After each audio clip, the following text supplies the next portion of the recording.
Hammaga assalom do'stlar. Do'stlar, bugungi videorolikimizda sizlar bilan XNext brokerdan ro'yxatdan va verifikatsiyadan o'tib olamiz. Do'stlar, ro'yxatdan o'tishni mana shu brokerda havolasini video tagida hamda kommentariyada qoldiraman.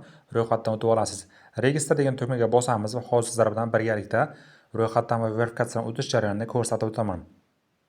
Do'stlar, biz mana bunday bo'limga o'tamiz. O'tgandan so'ng qarang, birinchi qatorga biz counter degan joyga O'zbekiston davlatini tanlab qoldirasiz. Bu yerga mana O'zbekiston desangiz kelib chiqadi.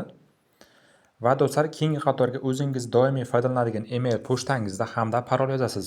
Parol yozayotgan paytda qarang, 8 tadan 15 tagacha bo'lgan yozish kerak bo'ladi. Bu yerda katta harf, mayda harf hamda turli xil belgilarni qo'ygan holatda continue degan tugmani bosib, ro'yxatdan o'tib olamiz. Do'stlar, endi keyingi navbatda bizda bu yerda so'rayapti, demo akkaunt ochamizmi, realmi deyapti. Biz bu yerda mana real akkaunt tanlab qoldirasizlar. Va do'stlar, hozir biz endi keyingi bo'limga o'tib olamiz. Endi hozir sizlar bilan mana shu brokerdan verifikatsiyadan o'tish jarayonini sizlarga ko'rsatib o'taman. Do'stlar, mana verifikatsiyadan o'tishimiz uchun complete profil degan tugmani bosamiz va hozir sizlar bilan birgalikda verifikatsiyadan o'tish jarayonini ko'rsatib o'taman. Bu yerda do'stlar, birinchi navbatda biz o'zimiz email pochtamizni tasdiqlab olamiz. Keyingi navbatda telefon raqamini tasdiqlashimiz kerak bo'ladi. Telefon raqamini tasdiqlagan payt do'stlar, Telegram ochilgan telefon nomeringizni yozing. Ya'ni Telegramga SMS kod boradi. Telegram orqali tasdiqlab olsangiz bo'ladi. Keyin 3-qatorga esa bu yerda biz o'zimizning shaxsiy ma'lumotlarimizni kiritib olishimiz kerak bo'ladi. Pasportda qanday yozilgan bo'lsa, xuddi shunaqa tartibda kiritib olamiz. Hozir sizlar bilan birgalikda ma'lumotlarimizni tasdiqlab olamiz. Do'stlar, endi mana qarang, oxirgi bo'limda biz misol uchun bu yerga birinchi qatorga ismimizni hamda familiyamizni hamda tug'ilgan oy sanani hamda bu yerda biz o'zimiz davlat, ya'ni O'zbekiston davlatini tanlab qoldirasiz hamda bu yerda jinsingizni tanlab qoldirasiz va o'zingizni misol uchun viloyatingizni va shaharni yozib qoldirib, continue degan tugmani bosib, keyingi bosqichga o'tib olamiz.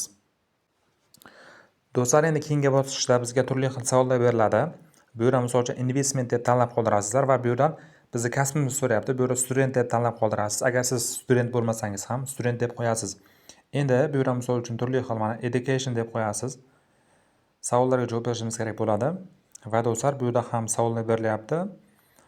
Bunga ham misol uchun birontasini mana biznesmen tanlab qoldiramiz. Va do'stlar, biz bu yerda bizni balansimizni so'rayapti. Balansingizda 100 mingdan 250 ming dollargacha yoki 50 mingdan 100 ming dollargacha qo'yasiz. Sizdan mana shu balans bo'lmasa ham shu balansni qo'ying. Misol uchun mana 100 mingdan 250 minggacha, bunda mana 50 mingdan 100 minggacha qo'yasiz va 50% qo'yamiz bu yerga. Va do'stlar, bizda oxirgi 3 yilda qancha misol uchun savdo qilganmiz deyapti, ya'ni real akkauntda deyapti. Bu yerda 100 tadan ko'p deb tanlab qoldirasiz agar siz savdo qilmagan bo'lsangiz ham. Va bu yerda misol uchun haftada qancha vaqtingizni ajratasiz deb so'rayapti. 4-12 soat qo'yasiz. Va bu yerda siz savdo qilganmiz deyapti, ya'ni yesda qo'yamiz hamda bu yerda 1000 evroni tanlab qoldiramiz va birinchisini tanlab qoldirgan holatda qo'yamiz. Endi bu yerda mana forex deb qo'yasizlar va continue degan tugmani bosib olasiz. Endi oxirgi savol, XNext brokerni qayerdan eshitdingiz deyapti. YouTube deb tanlab qoldirasiz va continue degan tugmani bosib, endi keyingi bosqichga o'tib olamiz. Endi qarang, mana 3 ta nuqtani, ya'ni galochkani qo'yib olamiz. Qo'yib olgandan so'ng mana submit degan tugmani bosib tasdiqlab olamiz. Do'stlar, mana biz verifikatsiyaning bir qismidan o'tib bo'ldik. Endi to'liq verifikatsiyadan o'tish uchun mana verifikatsiya identifikatsiya now degan tugma bor. Mana bu pastdagi tugma, shu tugmani ustiga bir marta bosib, hozir o'zimizda biz shaxsiy ma'lumotlarimizni, ya'ni pasportimizni rasmga tushirilgan holatini hamda yashash joyi ma'lumotini yuborib olishimiz kerak bo'ladi. Bu yerda mana dokument yuklash degan tugma bor. Shu tugmani ustiga bir marta bosamiz. Bosganimizdan so'ng bizda endi keyingi bosqichga olib o'tadi. Hozir sizlarga mana shuni ham batafsil ko'rsataman. Mana bu yerda mana kapchani qo'yasiz. Ya'ni galochkani va submit document degan tugmani bosib, bu yerda pasportingiz bo'lsa, pasport bo'lmasa ID karta tanlab qoldirasiz. Endi qarang, mana pasportni mana shunday qismini, to'g'ri tushirilgan rasmini, tiniq rasmini mana bu joyga yuklashingiz kerak bo'ladi. Yuklab olasizlar. Yuklab olasizlar. Mana bu joy ustiga bir marta bosamiz. Bizni mana avtomatik galeriyaga olib o'tadi. Tanlab qoldirib, hozir yuklab olamiz. Do'stlar, men ma'lumotlarimni kiritib bo'ldim. Endi bu uzog'i bizga 5-10 minut ichida email pochtamizga xabar bo'lib keladi. Endi qarang, sizlarga ungacha misol uchun hisobimizda qanday qilib MetaTrader 5 ga qo'shishni ko'rsataman. MetaTrader 5 ga qo'shish uchun do'stlar, biz mana asosiy My Account sizga o'tib olamiz. O'tganimizdan so'ng do'stlar, hozir bu yerdan biz mana bu 3 ta nuqtani bosamiz. Bosganimizdan so'ng qarang, bu yerdan Account Information degan tugma bor. Shu tugmani ustiga bir marta bosamiz. Qarang, bu yerda mana bizga server nom berilgan. Bu server nomi mana shu broker topish uchun kerak bo'ladi. Ya'ni MetaTrader 5 ga qo'shish uchun mana server nomini nusxalab olamiz hamda login ham kerak bo'ladi. Loginni ham nusxalab olasizlar. Endi hozir sizlar bilan birgalikda MetaTrader 5 ga kirib, hisobimizda qanday qilib MetaTrader ga qo'shishni ko'rsataman. Do'stlar, mana kirib oldik.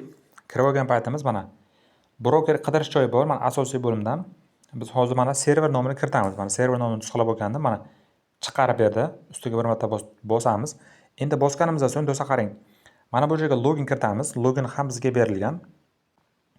Do'stlar, loginni ham kiritib bo'ldim. Endi mana bu ya'ni password degan joyga, ya'ni parol degan joyga bizlar do'stlar ro'yxatdan o'tayotgan paytdagi parolingizni qo'yasiz.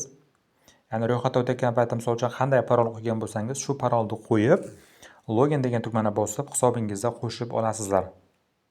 Do'stlar, mana hisobimda ham qo'shib oldim. Mana MetaTrader 5 ga qo'shildi. Sizlar ham xuddi shunaqa tartibda hisoblaringizni bemalol qo'shib olib, keyin pul kiritib savdo qilib borsangiz bo'ladi. Do'stlar, mana yana biz mana shu brokerga qaytib oldik. Qaytib olganimizdan so'ng do'stlar qarang, bu joydan misol uchun biz mana pul kiritib hamda pul yechib olsak bo'ladi. Pul kiritishga mana depozit degan tugmani ustiga bir marta bosib pul kiritib olsangiz bo'ladi. Keyin qarang, benzira knopkasini bosib hozir yashash joyi haqidagi ma'lumotni ham qanday yuklanishini sizlarga qisqacha aytib o'taman. Do'stlar, mana biz hozir kirib oldik. Hozirda qarang, misol uchun Binance Pay ga pul yechsak bo'ladi, hamda WebMoney ga pul yechsak bo'ladi. Hamda qarang, mana bu yerda mana kriptovalyutalarga pul yechish yopiq. Bu sababi nima uchun yopiq? Sababi mana bu yerda Complete Profile degan tugma bor. Complete Profile degan tugmani ustiga bir marta bosasiz. Bosganingizdan so'ng bizdan misol uchun yashash joyi haqidagi ma'lumot so'raydi. Yashash joyi haqidagi ma'lumotni sizlar my.go saytiga kirasiz. Kirgan payti my.go saytiga kirganingizdan so'ng ma'lumotnomalar bo'limiga kirasiz. Ma'lumotnomalar bo'limidan eng pastki joydan doimiy yashash joyi haqidagi ma'lumot bor. Shu ma'lumotni sizlar yuklab qo'yasizlar. Ya'ni doimiy yashash ma'lumotingizni skrinshot qilingan holatini yuklaysizlar. Do'stlar, xuddi shunaqa qilib yuklaysiz. Yuklaganingizdan so'ng bu tekshirib oladigan uzog'i 5-10 minut ichida mana bular ham ochiladi. Keyin bemalol pul yechib, pul kiritib olsak bo'ladi. Do'stlar, xuddi shunaqa tartibda savdo qilib borasizlar. Hammaga omad. Telegram hamda YouTube kanaliga a'zo bo'lib qo'yishni unutmang. Barchaga omad. Videoga like hamda kommentariy kutaman.